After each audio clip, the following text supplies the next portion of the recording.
All right, my brothers and sisters, welcome back to the River of Jordan to Damascus Ministries. That is Matthew 3 plus Acts 9, verse 1 through 20, where I'm going to take all of my American brothers and sisters, all of the English speaking brothers and sisters out there on a little journey with me to hear the homily from a great friend and brother of mine, Father Pio, at St. Raphael's Holy Angel. And now of course, the whole mass was said, but I caught him the time I recorded, uh, was really right at his homily, and I'm hoping that's exactly what's going to come out. But I do have the daily gospels, um, both uh, will be in both Filipino, Tagalog, and English. And his homily is in Filipino slash or Tagalog. But I hope to get it the closed caption in English, and we'll see how this turns out. But anyways, it is for May 3rd, 2025,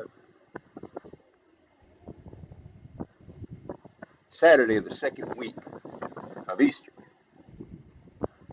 and it is the feast day of Saints, plural, Saints Philip and James, the apostles. So let's pray. I'm praying for you guys. Please pray for me. And God's peace be with you. And let's see how this thing turns out. Here we go. Heading on over and pause for a second so you guys have the gospel in English.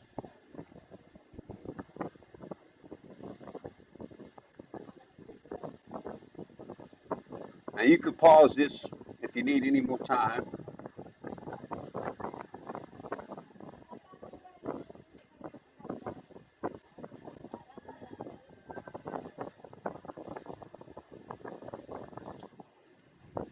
I did put this out earlier for uh, this morning, uh, but the mass was actually before I had a chance to put out uh, the liturgy of the hour, the morning prayers, and the daily mass readings, which we're going over right now with the gospel. Okay, and then now the next part is in Tagalog or Filipino.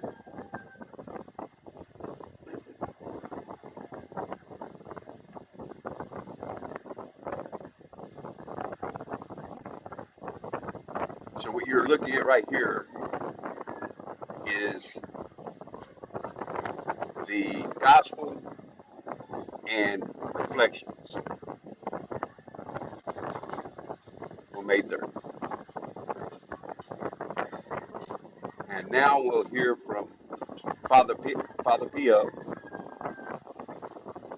again at St. Raphael's Priory, the Holy Angel.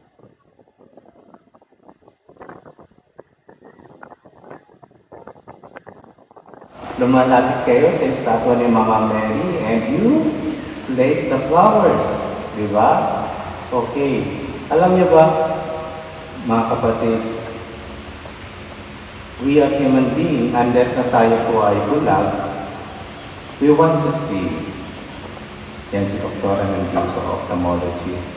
So, we want to see is part of the nature of tayong mga tao. Gusto natin makita. Gusto natin makakita. Because it's one of the doors, yan sa mga pintuan na pwede tayong makaputo and ma-sense. Isa rin yan sa pintuan ng ating kaluluwa. But you know, my dear brothers and sisters, let me share you something na mahalaga rin na maalala natin. For example, there are people who passed already. They have gone before us. Sila po ay pumanaw na. Hindi natin makikita physically. Like, just for example, with my own mama, there are moments that I missed her. I want to see her.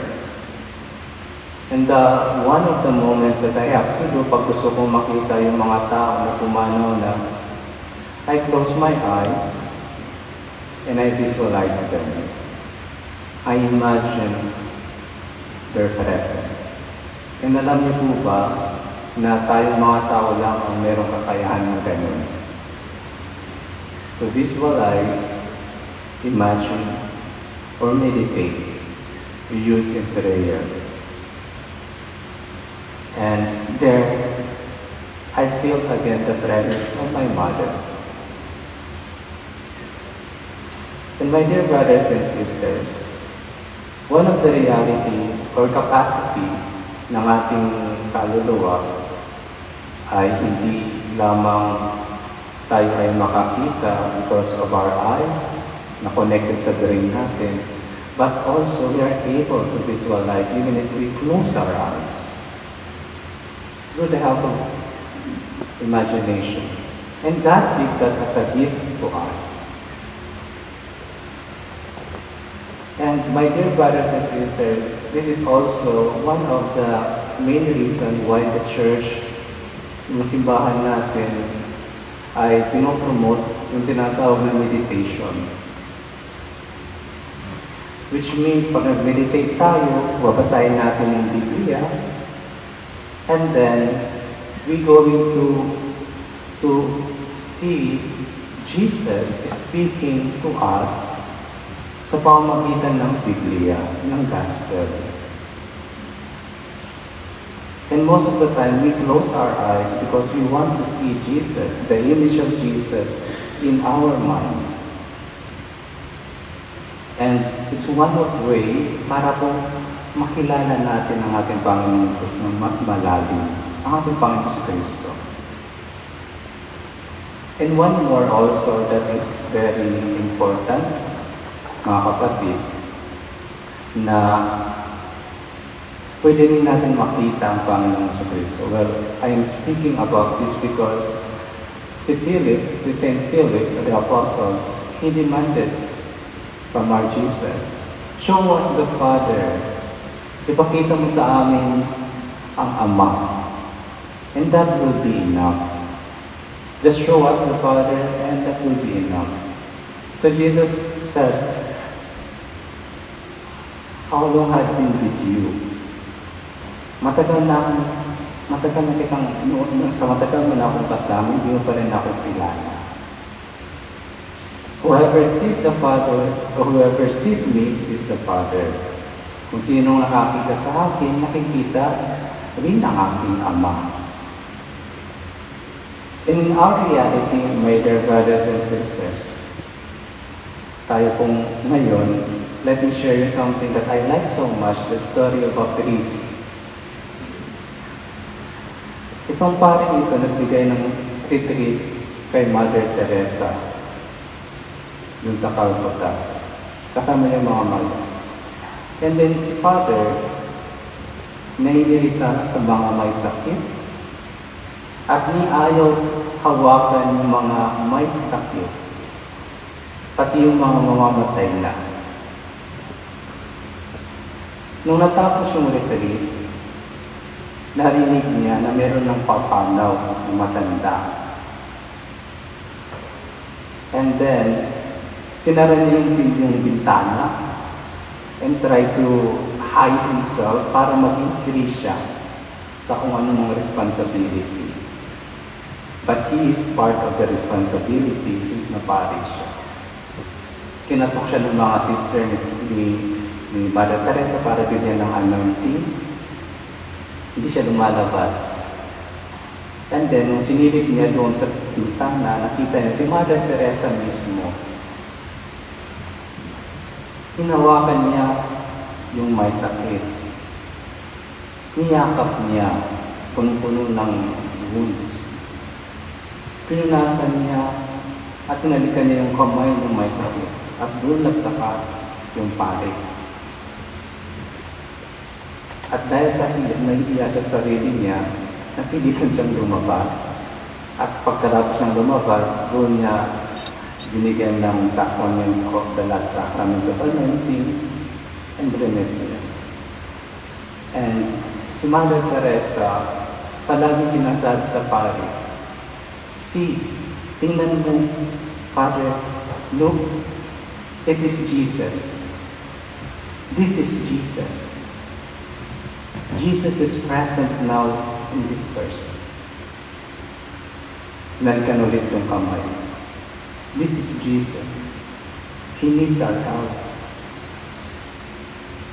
My dear brothers and sisters, there are many moments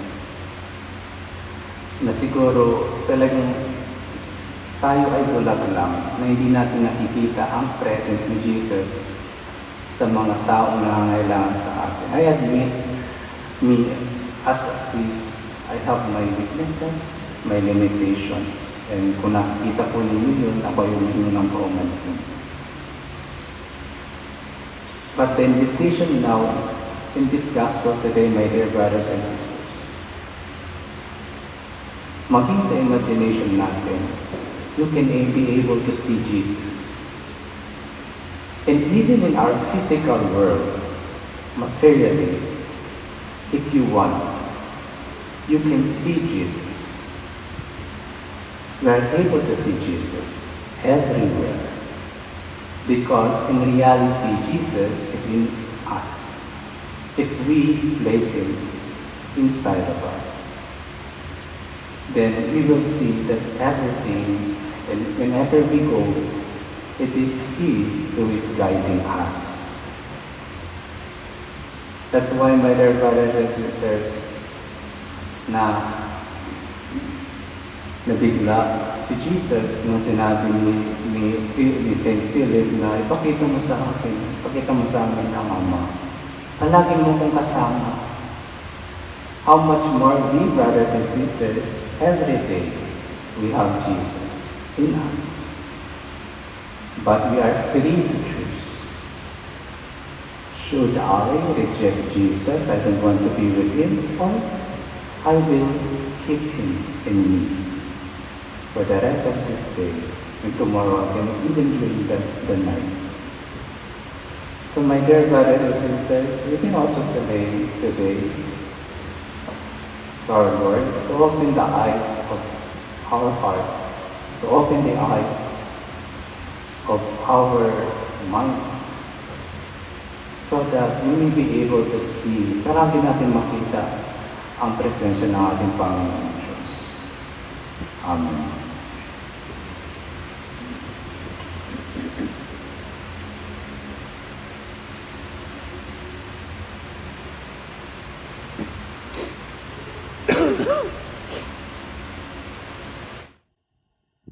And let's close with the prayer and the painting that was commissioned from our Lord and Savior to Sister Faustina Kowalska.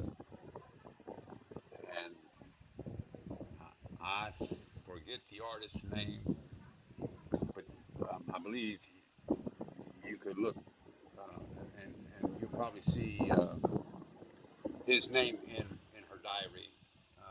But anyways, Jesus, I trust in you. Jesus, I trust in you.